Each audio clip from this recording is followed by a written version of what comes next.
it would show her the way out of the wood, and in the meantime they would spin the yarn for her. So the girl set out to look for the cat, and as she was hunting about she met her brother in great trouble, because he could not carry the water from the well in a sieve, as it came pouring out as fast as he put it in. And as she was trying to comfort him, they heard a rustling of wings, and a flight of wrens alighted on the ground beside them. And the wren said, "Give us some crumbs, then you need not grieve, for you'll find that water will stay in the sieve." Then the twins crumbled their bread on the ground, and the wrens pecked it and chirruped and chirped. And when they had eaten the last crumb, they told the boy to fill up the holes of the sieve with clay, and then to draw water from the well. So he did what they said, and carried the sieve full of water into the hut without spilling a drop. When they entered the hut, the cat was curled up on the floor. So they stroked her and fed her with ham, and said to her, "Pussy, great pussy, tell us how we are to get away from the witch." Then the cat thanked them for the ham, and gave them a pocket handkerchief and a comb, and told them that when the witch pursued them, as she certainly would, all they had to do was to throw the handkerchief on the ground and run as fast as they could. As soon as the handkerchief touched the ground, a deep broad river would spring up, which would hinder the witch's progress. If she managed to get across it, they must throw the comb behind them and run for their lives, for where the comb fell, a dense forest would start up, which would delay the witch so long that they would be able to get safely away. The cat had scarcely finished speaking when the witch returned to see if the children had fulfilled their tasks.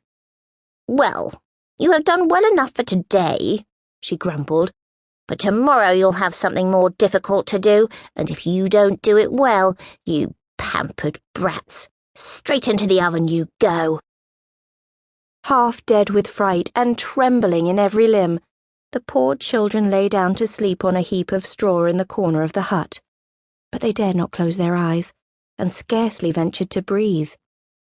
In the morning the witch gave the girl 2 pieces of linen to weave before night, and the boy a pile of wood to cut into chips. Then the witch left them to their tasks and went out into the wood. As soon as she had gone out of sight, the children took the comb and the handkerchief, and taking one another by the hand, they started and ran and ran and ran.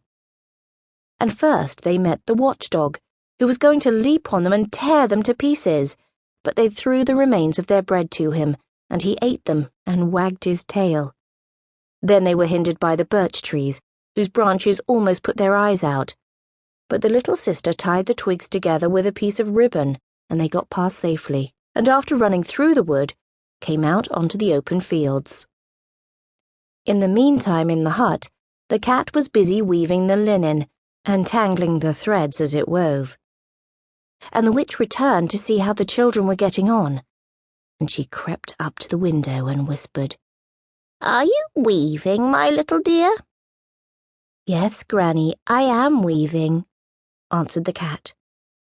When the witch saw that the children had escaped her, she was furious, and hitting the cat with a porringer, she said, "Why did you let the children leave the hut? Why did you not scratch their eyes out?"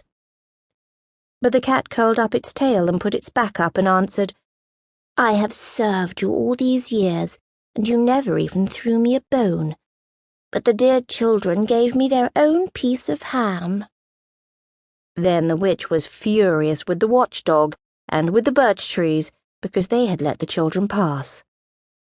But the dog answered, "I have served you all these years, and you never gave me so much as a hard crust.